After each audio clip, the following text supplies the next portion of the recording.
Hey everybody, another video here for you today, and this is by request. I've had more than a few comments on this one, and I've got some free time today. I passed on playing golf, and by looking outside, I'm not quite sure why I did that, but today we are going to go down to Georgia, and this site is called Rock Eagle, and that is for a very specific reason here.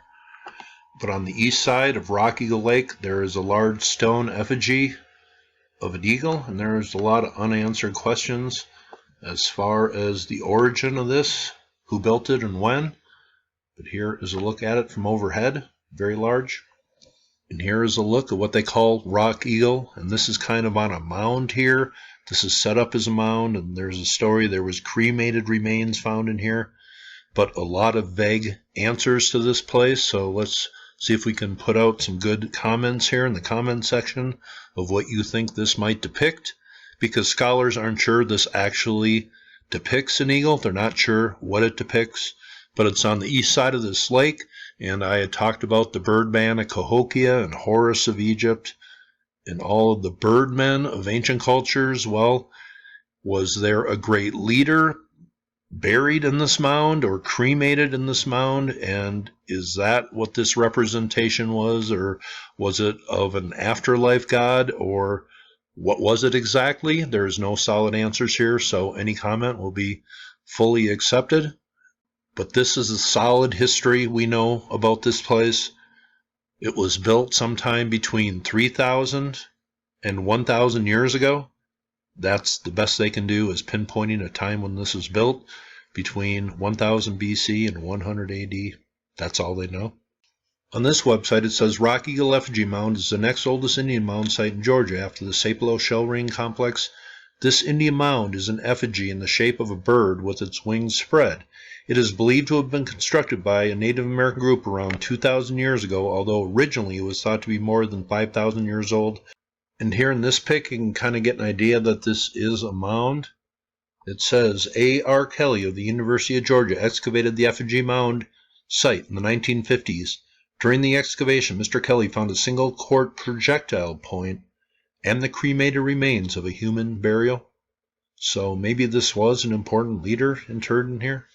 It says no Native American leaders, and that is kind of a vague term, Native Americans, and some people have their own idea of what that means. It says no Native American leaders before or after have ever been found afforded such magnificent burial monuments. Thus, whoever were buried at Rock Eagle and Rock Hawk were clearly persons of great significance. Much later, at the Etowah Mound site in Cartersville, Georgia, artifacts represented an eagle warrior or birdman were unearthed. Could Rock Eagle and Rock Hawk represent the burials of two founders of this cult? And are they directly or indirectly connected to the birdman of Cahokia? I think those are great questions to ask. It is one of only two such Indian effigy mounds known to exist east of the Mississippi River, with the second Indian mound known as Rock Hawk. So why don't we go take a look at that? But I wondered about an alignment here. This is the sunset on the winter solstice, the day that marks the death of the sun. The alignment of the Rock Eagle monument kind of comes off in this way, and it's not quite exact, but it's pretty close to the alignment of the setting sun on the winter solstice here. And here is a site from overhead, and this pathway, if it would have continued out, almost lines up with the winter solstice sunset. But let's just go take a look at Rock Hawk, which is fairly close by here. Now here's the Rock Eagle site, here is the Rock Hawk site. These are about 13 miles apart, I believe.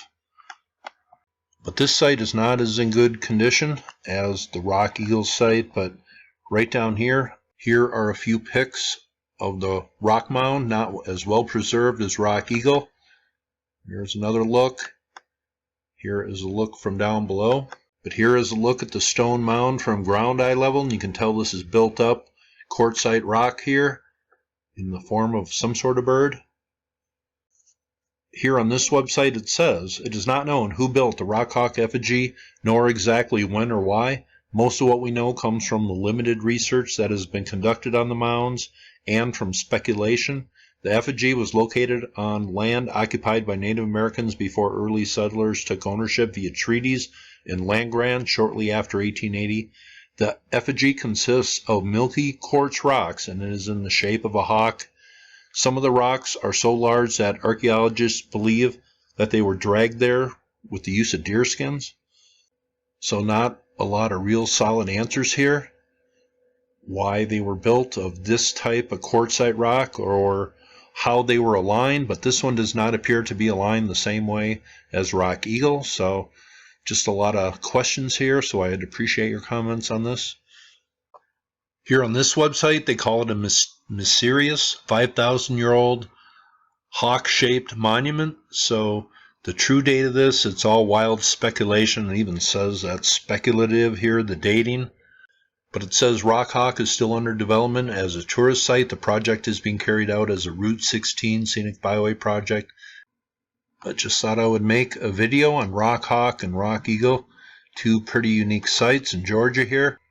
I'll have another video from Georgia coming up maybe within a week or so. Like to get a hold of Scott Walter for that one. But hope you thought that one was cool. Had a lot of questions, and you all have a very nice day.